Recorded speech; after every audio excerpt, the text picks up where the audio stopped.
Il vient de nous rejoindre 15h44, Olivier Droyère pour Montpensier-Arbevel. Bonjour Olivier. Bonjour Guillaume, bonjour. Vous allez rendre votre verdict face au marché dans un instant. Ce moment qu'on va vivre, ce verdict que vous allez livrer, est-ce que vous l'assumez Olivier ? Oui, je l'assume. On vous écoute. Alors Donald Trump, il veut que la Fed baisse ses taux par tous les moyens, mais en même temps, lui, il fait tout ce qu'il peut pour faire monter l'inflation. Oh, Donald Trump, meilleur ennemi de lui-même, il veut que la Fed baisse ses taux, mais il fait monter l'inflation. Enfin, vous trouvez vraiment qu'elle remonte, l'inflation ? Alors non, pas sur les derniers chiffres. J'ai dit il fait tout ce qu'il peut. J'ai pas dit qu'elle remonte. J'ai dit sur le dernier chiffre, effectivement, on était plutôt un peu rassurés. On se dit les droits de douane commencent à être digérés. On a vu une inflation cœur aux États-Unis à 2,6. Ça commence à se modérer un peu. Donc on se dit soulagement. Les banques centrales vont peut-être voir baisser les taux petit à petit, etc. Enfin, l'ont déjà fait un peu d'ailleurs. Mais bon, mais sauf que derrière, qu'est-ce que fait Donald Trump ? Et ben finalement, il commence à dénoncer potentiellement l'accord avec le Mexique et le Canada, l'USMCA, qui permet finalement, notamment aux constructeurs automobiles, de finalement s'affranchir des droits de douane. Donc, premier point qui est quand même un peu inflationniste. Il parle avec l'Iran de remettre des droits de douane supplémentaires sur ceux qui commercent avec l'Iran. Alors, évidemment, premier visé, la Chine. Donc, effectivement, droits de douane supplémentaires. Et puis, il se remet à dépenser de l'argent. Alors, c'est toujours pas très clair, mais il y a toujours ce sujet des $2,000 par ménage américain qu'il avait promis. Évidemment, il est en campagne, mais enfin, $2,000 par ménage américain, petite estimation rapide, ça fait quand même 300 milliards de dollars. Bon, donc 300 milliards de dollars, ça creuse un peu le déficit. C'est plus que ce que rapportent les droits de douane. Voilà. Et puis par ailleurs, alors il y a peut-être des exceptions, et puis par ailleurs, il nous remet une couche sur le budget militaire, alors qu'on pensait qu'il allait transférer un peu du budget aux Européens. Il nous remet une couche de 500 milliards potentiellement de budget militaire. Donc on arriverait à 1500 milliards de dollars. C'est complètement délirant. Et donc évidemment, tout ça, c'est un plan de relance supplémentaire. Donc c'est de la demande supplémentaire, c'est inflationniste. Donc sur le fond, moi je trouve qu'il a assez raison. Les taux longs aux États-Unis aujourd'hui pénalisent l'économie américaine, c'est-à-dire qu'en réalité l'économie américaine tient sur deux piliers. Le premier, c'est les investissements géants dans la tech. Et le deuxième, c'est la consommation, notamment des 3 premiers déciles de consommation les plus riches, et qui tient aussi parce que les actions tech ont monté et que les Américains sont devenus très riches. Donc tout ça est quand même relativement fragile, et beaucoup de secteurs comme la construction, l'immobilier qui posent des problèmes aux Américains, l'industrie, sont des secteurs qui auraient besoin de taux longs qui soient plutôt à 3,60, 3,70 qu'à 4,20. Mais le problème, c'est qu'avec toutes les mesures qu'il fait, en fait, c'est peu probable. Et donc, même s'il prend le contrôle de la Fed, et c'est probablement ce qu'il va peut-être graduellement réussir à faire avec un nouveau patron de la Fed, avec aussi des membres votants qui vont être changés petit à petit. Mais c'est peut-être quand même les marchés obligataires à un moment donné qui vont siffler la fin de la récré avec des taux longs un peu tendus. Et donc tout ça est un peu contre-productif. C'est vrai. Alors peut-être qu'il y aura un QI, sait-on jamais. La Fed a commencé à racheter des obligations du Trésor. Oui. Bon, c'est pas un QI techniquement, enfin ça y ressemble quand même. Mais il se trouve que le Trésor lui-même rachète sa propre dette. On apprend qu'en début de semaine, le Trésor a racheté pour $2 milliards de dette américaine. Là, c'est un QI fait pas par la Fed, mais par le gouvernement fédéral lui-même. Oui, mais alors le problème, c'est que si on arrive effectivement, s'il fait tout ce qu'il dit et qu'on arrive à 7% de déficit public, et à un moment donné, il faut en faire du QI. C'est-à-dire que attention quand même à la défiance des marchés et aux bons de vigilance. Donc c'est vrai que tout ça part d'un constat qui peut se défendre, mais je suis pas sûr que la méthode soit optimale. Et donc Wall Street ou l'Europe, je le disais il y a un instant, depuis le 1er janvier, l'Europe met une raclée à Wall Street. Mais vraiment, l'Eurostoxx 50 gagne 4%, le S&P progresse 4 fois moins, seulement d'1%. Oui, alors je ne sais pas si on va faire un 4, mais plutôt l'Europe, parce que quand même, des questions quand même sur la tech, sur l'IA, on voit bien que finalement, le S&P a fait des nouveaux plus hauts, mais pas Nvidia. On voit que Oracle finalement ne rebondit pas après la claque énorme reçue sur le sujet du financement des investissements massifs dans l'IA. Je rappelle, Oracle divisé par 2 en 2 mois, et puis finalement, ça reprend peut-être 5% sur le plus bas. C'est très poussif tout ça, donc quand même évidemment, cette révolution de l'IA, elle est incontournable, mais comme toujours, dans les révolutions technologiques, il y a des phases où les marchés en attendent peut-être un peu trop, donc plus l'Europe. Oui, et plus l'Europe, même si l'Europe économiquement avance comme une tortue au sprint. Vous avez vu le PIB allemand, la croissance allemande l'an dernier, plus 0,2%. Ouh. On est revenu dans le vert au 4e trimestre, donc on va déjà se contenter de ça. C'est vrai que c'est pas. Mais enfin, il y a le plan de relance quand même qui arrive, accompagné de beaucoup de doutes. On peut pas dire que ça se fasse dans l'euphorie. Le climat en Allemagne n'est pas très bon. Bon, alors on estime globalement, les estimations de la plupart des brokers, des grandes banques, c'est autour de 0,6% d'impact à peu près sur le PIB allemand sur 2026. Au niveau de la zone euro, c'est plus modeste. On parle de genre 0,15, 0,20% dans le meilleur des cas. mais c'est quand même pas nul.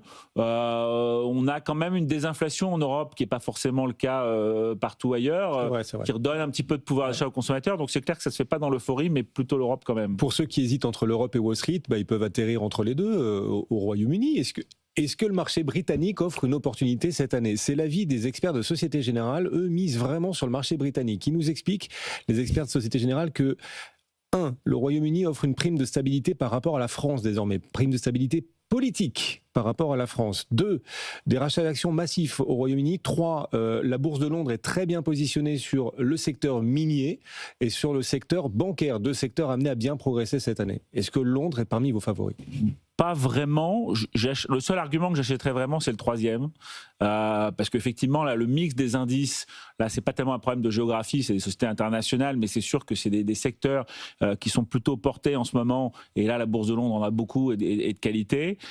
Pour le reste, bon, la prime économique, ça se voit pas quand même dans les taux, puisque le taux anglais, le 10 ans anglais, il est à 4,40 et le 10 ans français, il est à 3,50. Donc, la France est un peu le passager clandestin, quelque part, sans doute, de la zone euro et bénéficie du coup de coûts de financement plus bas, mais sinon pour le reste, voilà, le déficit public, la dette, tout ça est très proche entre l'Angleterre et la France. Stabilité politique, oui, mais avec un gouvernement qui est pas forcément avec un vent en poupe extraordinaire non plus, donc pas sûr de tout ce qui est domestique. Donc c'est l'exposition sectorielle de Londres qui lui apporte un avantage. Voilà. Peut-être les flux de capitaux aussi qui sortaient systématiquement de Londres depuis 2016 avec le Brexit et qui commencent à s'inverser manifestement. Voilà, les investisseurs. Ça, c'est toujours un peu les flux des domestiques, c'est certainement pas le cas. Au contraire, ils sont très sortants. Par contre, effectivement, après il peut y avoir des mouvements de réallocation d'actifs d'investisseurs internationaux, mais c'est toujours pareil, ça va, ça vient. Donc on ne sait pas forcément. C'est pas forcément quelque chose de durable. Alors, réallocation, justement, c'est le mot. On a vu quand même la fin de l'année dernière qui s'était soldée par pas mal de rotations sectorielles. On a l'impression qu'on commence l'année par des sortes de rotations à l'intérieur même des secteurs. Oui. Bah, y a comme souvent en début d'année un appétit pour les valeurs moyennes, les small mid cap. C'est vrai elles ont fait une année qui est correcte l'an dernier, mais quand même pas stellaire non plus, c'est-à-dire que ça a fait à peu près pareil que les grandes valeurs. Donc on conserve une décote de l'ordre de 20-25%, et c'est vrai que ça s'est concentré sur quelques secteurs, finance, défense, etc. Mais beaucoup d'autres secteurs plus classiques sont restés en dehors du mouvement, et donc on a quand même beaucoup de sociétés aujourd'hui qui sont sur des multiples de valorisation qui sont particulièrement attractifs dans le domaine des valeurs moyennes, et puis c'est vrai que souvent en début d'année, on a envie de reprendre un peu de risque, et on va chercher ça, d'autant qu'elles sont un peu décorrélantes par rapport à la tech et l'IA américaine, et qu'elles sont plus domestiques et donc moins soumises aux conflits internationaux, même si certaines évidemment le sont. Oui. Et notamment, effectivement, voilà, toutes ces valeurs qu'on décrit jour après jour. Et cette tendance sur les marchés, on parlera du luxe dans une poignée de secondes, parce que Richemont a annoncé ses ventes du dernier trimestre, supérieures aux attentes, mais le secteur du luxe recule. Vous allez nous expliquer pourquoi, votre lecture sur ce qu'annonce Richemont. Mais le CAC 40, là, recule de 0,27%. Ouais, c'est la 4e baisse d'affilée quand même pour le CAC 40, même s'il reste proche de ses records et toujours au-dessus des 8300 points. Donc cette baisse plombée, expliquée, largement due au secteur du luxe. Kering et Lanterne Rouge du CAC, moins 3,7%. On a LVMH aussi en repli, moins 1,3%. Richemont a publié ses résultats, en tout cas son chiffre d'affaires, ses ventes supérieures aux attentes pour le dernier trimestre, mais Richemont aussi est emporté et recule en ce moment de 2%. Pourquoi ? Alors effectivement, il semblerait donc à 11% de croissance organique par rapport à des attentes à 7, c'est mieux, et même c'est bien, parce que le secteur du luxe nous a un peu habitués à une croissance mollassonne depuis un an maintenant. Avant, on avait des chiffres évidemment assez stratosphériques, donc 11% c'est bien, mais il y a un message sur les marges qui est un peu ambigu, avec le sujet des changes qui joue, avec le sujet des droits de douane qui joue un peu, et puis là on parle d'une valeur qui est très spécialisée sur la joaillerie, et donc l'explosion des cours de l'or et de l'argent quand même a des impacts. Alors difficile de savoir exactement si ça a des impacts tout de suite, s'il y a un peu de décalage, mais dans tous les cas de figure, c'est soit un peu de pression sur les marges, soit c'est de la demande future qui va être un peu rognée. On est quand même sur des hausses qui sont très très spectaculaires, donc c'est évidemment des acteurs du luxe qui ont un pricing power, mais bon, ça peut avoir quand même ses limites à court terme. Après, c'est vrai que globalement, ça donne un message qui est raisonnablement positif sur la saison de résultats à venir dans le luxe, puisque on voit bien qu'avec la bourse américaine au plus haut, la clientèle américaine aujourd'hui est très à l'aise pour dépenser, et c'est quand même le point le plus positif. Autant sur la Chine, c'est assez moyen dans la clientèle chinoise, mais les ventes de Richemont auprès de la clientèle américaine sont très bonnes, et ça c'est vrai que c'est quand même globalement positif pour les publications du secteur du luxe, un secteur où globalement les attentes sont assez faibles sur 2026, donc on devrait avoir des mouvements de révision en hausse pendant la saison de résultats. Bémol quand même, c'est que c'est assez cher. On est sur un secteur qui est au-dessus de ses valeurs, enfin vraiment dans son haut de range de valorisation historique. Et donc effectivement, on va être confiant sur les publications, mais vigilant. C'est-à-dire que c'est quand même sans doute très sensible à la bonne tenue des marchés actions, notamment américains. Olivier de Royer pour Montpensier-Bevel. Vous vous demandiez tout à l'heure si Donald Trump pourrait délivrer les chèques de $2000 là, qu'il a promis par américain. C'est il y a 2 jours dans une conférence de presse. Un journaliste lui a demandé « Vous aviez parlé de chèques de $2000 à venir cette année ?» Vous savez ce qu'il a répondu, Donald Trump ? « Ah bon, mais quand est-ce que j'ai fait cette proposition ? Je ne m'en souviens pas. » C'est fou, quand même. Voilà, oui.